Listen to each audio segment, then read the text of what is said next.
أرجوك التوسل إليك، هاي حالتي راها يرثى لها، أنا إنسان تعبان ما قدرتش يا أستاذ يا رئيس الجمهورية، مانيش قادر نزيد نعيش ولا يوم بهذه الحالة.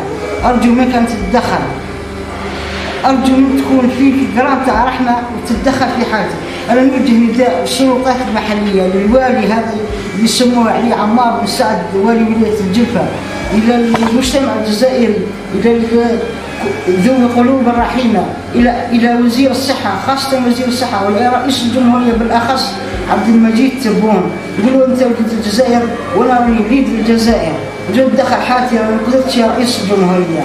أرجو أن تشوفني نظرة الرحمة، خصص علي 5 دقائق وتفرج الفيديو تاعي وشوفني، شوفني يا رئيس الجمهورية. أنا إنسان مسلم وفي روح، وأنت إنسان مسلم وفيك روح، أكيد راح تحس بي يا رئيس الجمهورية يا عبد المجيد تبون. أرجو أن تتدخل في حالتي الصحية قبل فوات الأوان. السكر راه يهدد في الأعصاب تاع رجليا، والسكر راه كليني قاعد على ركبتي ايديا، راني ما عنديش من ندير الدياليز.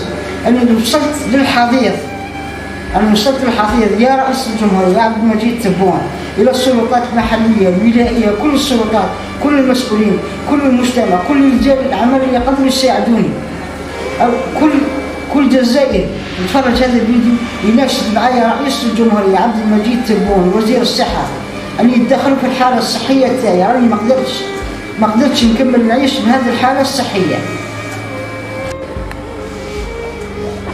بول